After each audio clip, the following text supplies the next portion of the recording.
ये हमारे मोटा भाई एक डेंजरस बिजनेसमैन है। ये अपने किसी भी प्रोडक्ट को फ्री में करके इसकी आदत लगवा देते हैं। जैसे जियो को उन्होंने कुछ महीनों के लिए फ्री कर दिया था और आज वही जियो से मुकेश अंबानी एक दिन के 400 करोड़ रुपए से ज्यादा कमा रहे हैं। और अब वही सेम चीज वो जियो सिनेमा में कर रहे हैं, क्योंकि आईपीएल जिसे इंडिया का त्योहार माना जाता है और इसे इंडिया में हर लेवल के लोग देखना पसंद करते हैं। इसे देखने के लिए लोग हजारों के सब्सक्रिप्शन लेने के लिए भी तैयार रहते हैं। बट हमारे मोटा भाई इसे फ्री में दिखा रहे हैं, वो भी सिर्फ अपनी सिम में नहीं, इंडिया के सभी सिमों में चारों तरफ फ्री आईपीएल। इस बार टाटा आईपीएल जियो सिनेमा पे।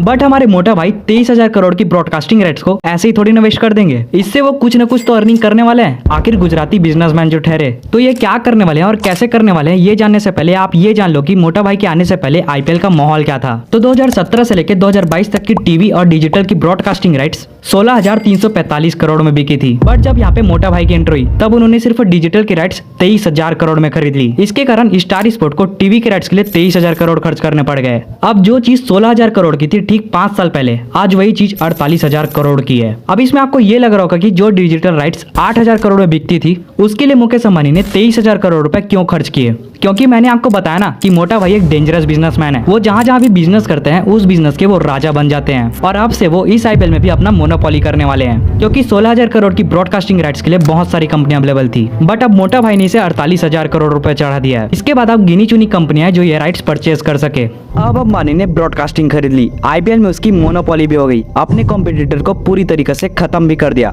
बट बात ये आती है कि वो अपने इतने ज्यादा अमाउंट की वसूली कैसे करने वाले हैं, क्योंकि मोटा भाई ने खर्च कर दिए हैं 23,768 करोड़। और जो पुराने लोग थे जिनके पास मीडिया राइट थी वो तो सब्सक्रिप्शन लेके आधे से ज्यादा पैसा रिकवर कर लेते थे। बट यहाँ तो मोटा भाई सब्सक्रिप्शन भी नहीं ले रहे हैं। तो आपको क्या लगता है कि मोटा भाई इस पैसे को कहाँ से वसूल करेंगे? मैं तो यहाँ 3 तरीके ही बताने वाला हूँ, बट और भी बहुत सारे तरीके हैं जहाँ से अंबानी साहब इस पैसे को रिकवर कर सकते हैं और प्रॉफिट में भी जा सकते हैं। तो पहला है जो सबका दिमाग खराब करके रखता है, एडवर्टीजमेंट।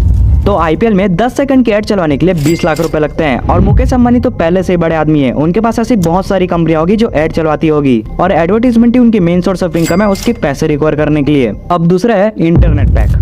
अब आईपीएल देखने के लिए आप जितना भी नेट यूज कर रहे हो उसका पूरा पैसा अंबानी के पास ही जाने वाला है। मतलब आप मान लो आप मैच को 320 की क्वालिटी में देख रहे हो तो उस क्वालिटी में 1 घंटे का 400 MB यूज होता है और यही मैच को आप अगर 720p में देखोगे तो आपको 1 घंटे में 2 GB नेट यूज होगा। अब लास्ट में कई लोग 4K में देखना पसंद करते हैं तो 4K का 1 घंटे का नेट यूज करीबन 4 GB का होता है। मतलब आप मैच देखने के लिए जितने भी एडिशनल नेट डलवा रहे हो वो पूरा का पूरा अंबानी के पास ही जाने वाला है। तीसरा मेरे लिए लास्ट है जियो फाइबर। अब सीधी सी बात है, हर कोई बार बार एडिशनल नेट नहीं डलवाते रहेगा, इसीलिए मुकेश अंबानी ने अपने जियो फाइबर की प्राइसेस कम कर दी है, क्योंकि आईपीएल के चलते वो अपने जियो फाइबर को इंडिया में बहुत सारी जगह पहुंचा सके। अब लास्ट में यही सब देख के मुझे ये लगता है कि अंबानी साहब सिर्फ अपने जियो के यूजर्स बढ़ाना चाहते हैं। जियो सिनेमा ये तो एक छोटा सा सोर्स है, क्योंकि वो इससे अपने प्रोडक्ट को सेल करवा रहे हैं। तो आपको क्या लगता है कि जियो सिनेमा इनको प्रॉफिट देगा कि नहीं देगा?